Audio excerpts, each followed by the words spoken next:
Please join me in prayer. Gracious and loving God, help us this day to understand and celebrate your dream for the world, to be transformed in Jesus' love, and to use our gifts to make a difference for others. Amen. Moses. Remove the sandals from your feet, for the place on which you are standing is holy ground. Holy ground. That place of sacred encounter. The place where we're drawn away from the concerns and cares of our daily lives to listen. Drawn away, as Moses was, from tending the sheep so that we might have a life-changing encounter. And while the story of Moses, the story of the burning bush, is a mythic one, and at the beginning of a mythic story, you and I, too, are called to holy ground. And we can learn a little something from Moses' encounter with God on holy ground for our own lives. When we enter holy ground, when we take off our shoes to go to that place, we remember our own place in God's eternal plan. That sounds kind of theological or fantastic, but I'm thinking about a painting that a friend of mine did just this week. She went to the beach, and she's an artist, and she was looking for a painting that was describing how she was feeling, and so she invited her husband to go up the cliff, and she wanted a picture of her standing on the cliff over the rolling surf that reminded her of how small she was. Now, you and I might take that in the way of being small in terms of making ourselves small in the way of putting ourselves down or not appreciating the gift that we are. But you know that feeling of being in a natural place when it's so awesome. And you realize how small you are in the great grand scheme of things, and that you're a part of it all. And if you're a Christian or a person of faith, you realize that you are a part of all of God's work in this world. At the same time, you're very, very small. And so standing on holy ground puts things in perspective.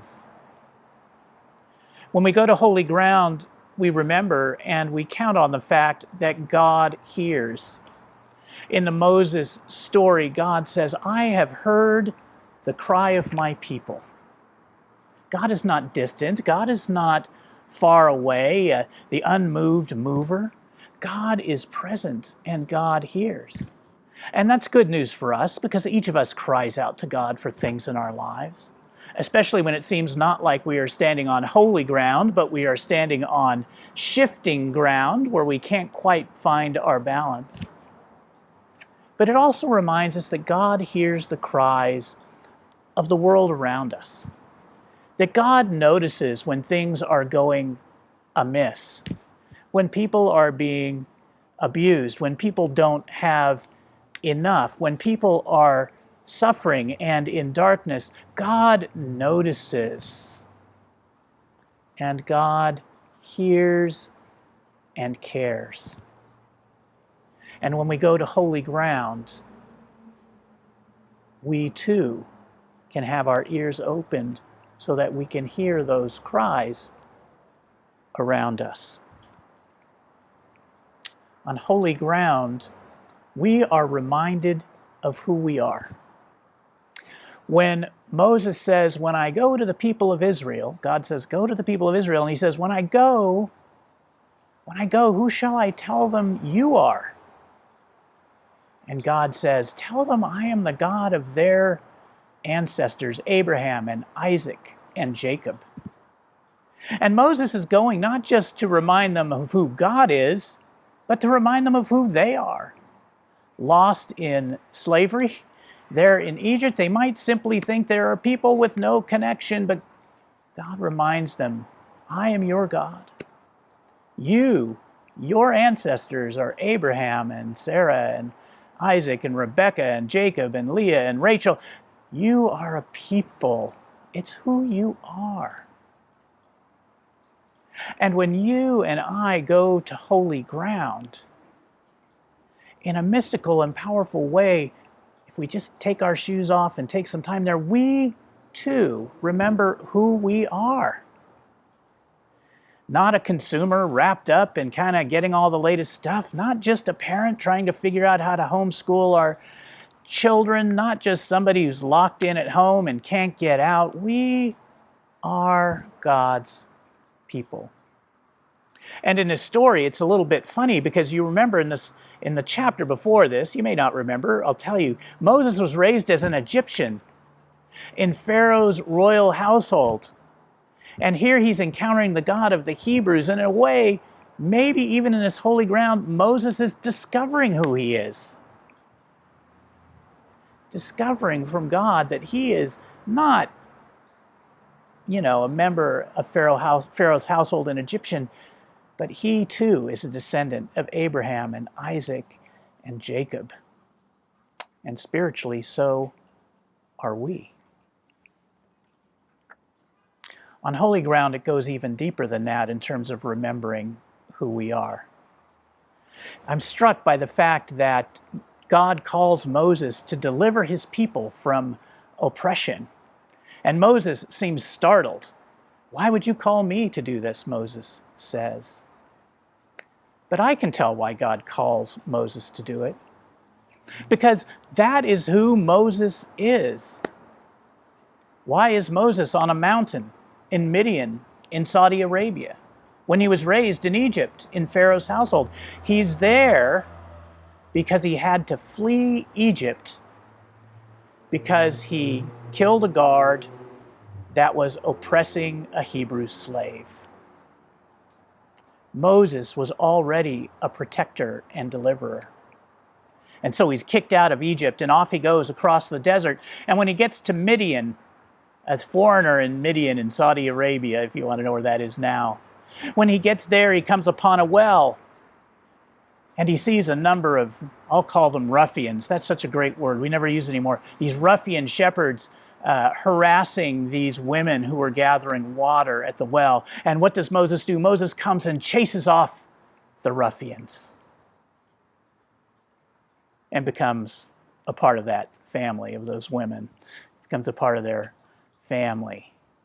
But the point is, when God calls Moses to deliver the people of Israel, he's not calling Moses to do something that isn't Moses.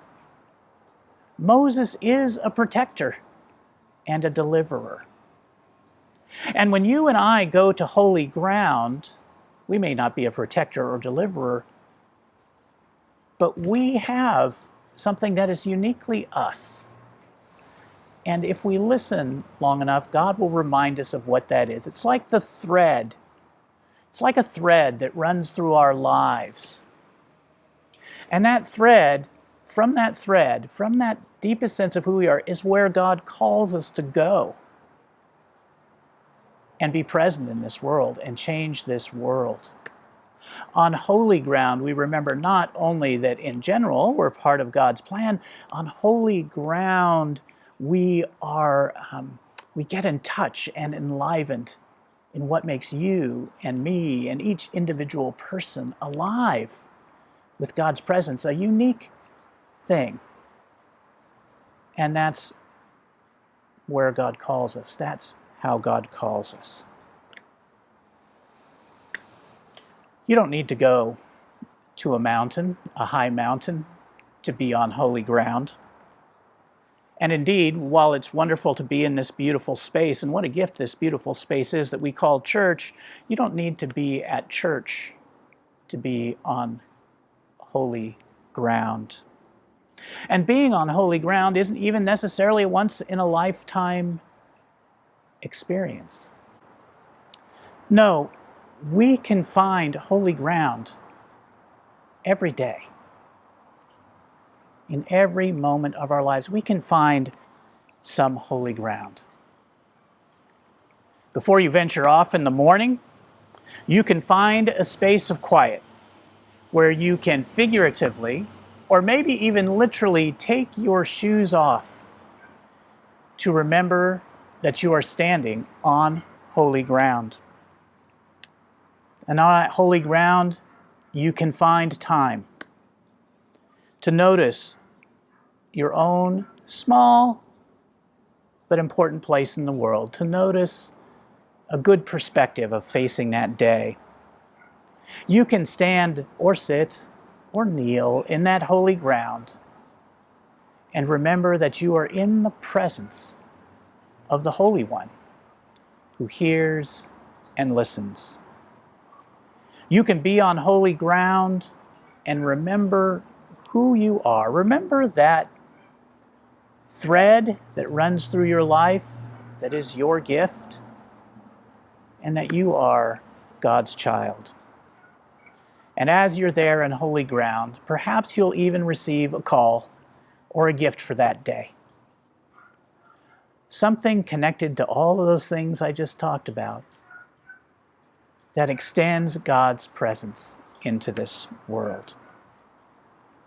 And when you go, when you rise to face whatever you need to face that day, whatever trepidations are in your heart, because you know the resistance that awaits you in the day ahead, when you go, you have the same promise that Moses had when he dared to go. God is with you. I will be with you, says God. I will be with you through it all.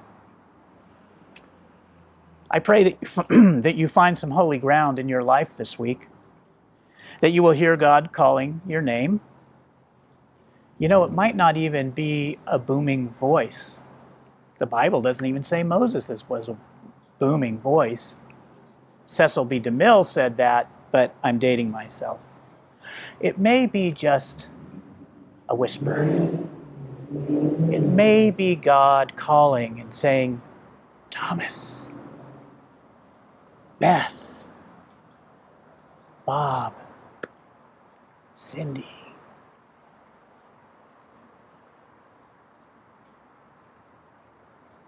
Calling your name. Look over here. Take your shoes off. Turn aside for a moment and be with me on holy ground.